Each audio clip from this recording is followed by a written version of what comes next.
reprise du débat. Alors, la députée de Saint-Lambert. Monsieur le Président, je vous remercie de me donner l'occasion d'exprimer ma tristesse, mais surtout mon indignation sur le sort que ce gouvernement réserve à nos militaires et à nos vétérans. Et c'est un honneur pour moi d'apporter mon soutien à ces hommes courageux qui ont tant donné et avec tant de dévouement pour notre pays et pour nos valeurs. Le Canada s'est toujours porté au premier rang de la défense des droits et des libertés qui sont chers à tous les Canadiens. Les hommes et les femmes qui s'engagent dans les forces armées canadiennes sont appelés à risquer leur vie pour défendre ces droits et libertés. Nous leur sommes reconnaissants de cet immense sacrifice qu'ils font pour nous tous. Par cet engagement, notre société contracte une dette envers ces hommes et ces femmes d'exception. Quoi qu'il puisse leur arriver au cours de leur mission, nos militaires, nos vétérans et leurs familles doivent savoir qu'ils peuvent compter sur notre soutien sans faille. Monsieur le Président, encore une fois, ce gouvernement se dérobe à son devoir. Il vient de rompre le pacte social qui unit la nation canadienne à son armée. Encore une fois, l'action de ce gouvernement et les méthodes désinvoltes de ses membres démontrent le cynisme dont sont capables les conservateurs à l'égard de la population canadienne. J'aimerais rappeler les faits les plus récents dans cette affaire. Les faits viennent jeter une lumière crue sur l'aveuglement des conservateurs en ce qui concerne l'état de nos vétérans et des membres des forces armées canadiennes. En 2 mois, 8 militaires de tout rang ont choisi de s'enlever la vie. Que fait le ministre responsable des anciens combattants pour tenter d'enrayer ce fléau? A-t-il annoncé plus de moyens en santé mentale pour les militaires ou une nouvelle approche du traitement des syndromes post-traumatiques? Non, Monsieur le Président. Le ministre s'inscrit dans la droite ligne du gouvernement conservateur. Dans une pure logique comptable, il coupe les services là où les besoins sont les plus criants. Pendant que ceux qui ont versé leur sang pour la défense du pays se donnent la mort par désespoir, le ministre ferme les centres de services aux anciens combattants. Ainsi, les bureaux de Colombie-Britannique, de Saskatchewan, du Manitoba, de l'Ontario, de la Nouvelle-Écosse, de l'île du Prince-Édouard et de Terre-Neuve seront fermés dès demain. Celui de Prince George, en Colombie-Britannique, a déjà cessé ses activités. Tentant de faire face aux critiques, le Premier ministre a soutenu que les anciens combattants, dont les bureaux seront fermés, pourront faire appel à Service Canada, notamment grâce à leurs services en ligne et à distance. Prenons un exemple de la qualité de ces services. Le caporal Bruce Moncure, blessé lors de son déploiement en Afghanistan en 2006, est un jeune homme qui sait se servir d'un ordinateur. Ce sous-officier a affirmé à la presse avoir passé 1 semaine à naviguer à travers la bureaucratie du ministère pour parvenir à remplir les formulaires en ligne. Imaginez un instant des vétérans de 90 ans pris dans la même situation. Qui peut raisonnablement penser qu'un vétéran de 90 ans peut aisément accéder à un service quelconque sur Internet? Décidément, les conservateurs ne veulent rien voir à la situation des personnes en difficulté. Mais il y a pire que de retirer le service à ces hommes qui ont combattu et qui ont souffert pour la défense de nos valeurs. Il y a l'attitude du ministre responsable des anciens combattants. En effet, mardi, alors qu'il devait rencontrer les représentants des vétérans venus lui présenter leurs doléances, le ministre a d'abord préféré ne pas se présenter à cette rencontre.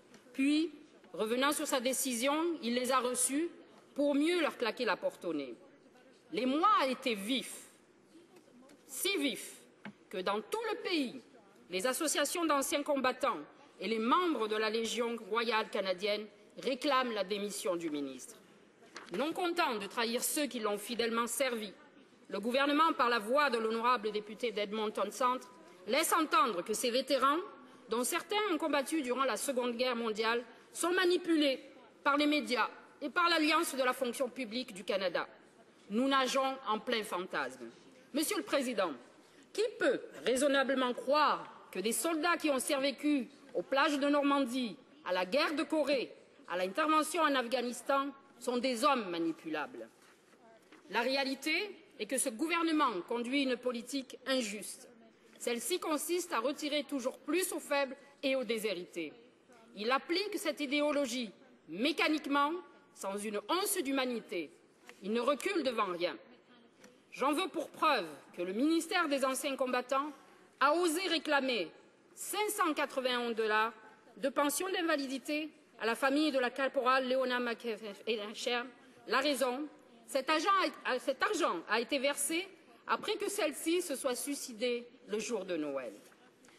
Tous les services publics sont touchés par cette politique destructrice. Toute la population en souffre.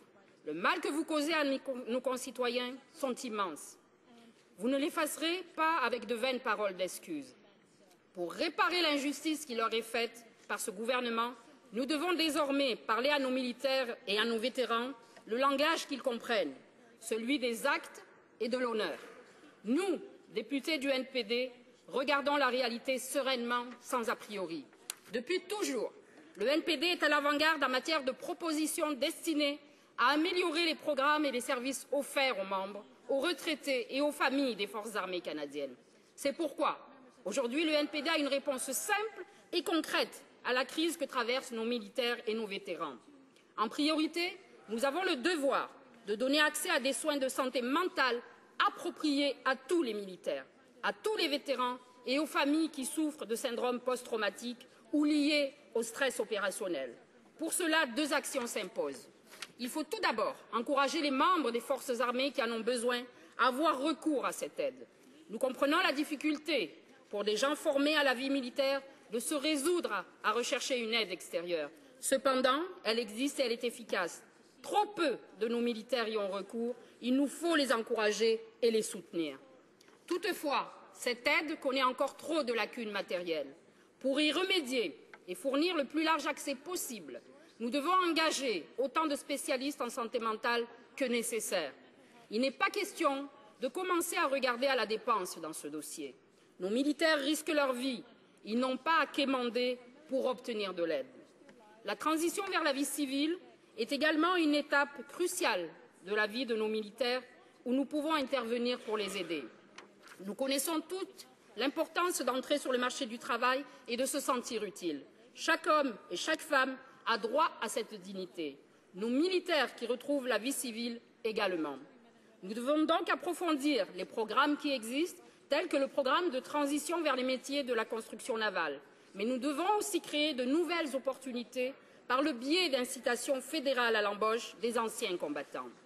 Nos vétérans, quel que soit leur âge, doivent avoir accès à un service personnalisé de la part du gouvernement fédéral. Nous devons donc revenir immédiatement sur la fermeture des bureaux de service aux anciens combattants. Enfin, pour soutenir les familles endeuillées par le suicide d'un militaire, nous devons tout mettre en œuvre pour faire la lumière sur les circonstances de ces actes tragiques. Dès aujourd'hui, le gouvernement doit accroître ses efforts pour l'aboutissement des commissions d'enquête sur les suicides des militaires. Monsieur le Président, permettez-moi pour conclure de lire les quelques lignes de l'acte du souvenir. Ils ne vieilliront pas comme nous, qui leur avons survécu. Ils ne connaîtront jamais l'outrage ni le poids des années. Quand viendra l'heure du crépuscule et celle de l'aurore, nous nous souviendrons d'eux. Nous nous souviendrons d'eux. Aujourd'hui, Monsieur le Président, le temps est venu de nous souvenir d'eux.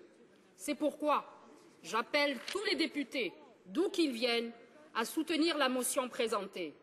Faisons preuve d'humanité envers nos vétérans. Tendons-leur la main, ils le méritent. Je vous remercie, Monsieur le Président. Questions and comments, the Honourable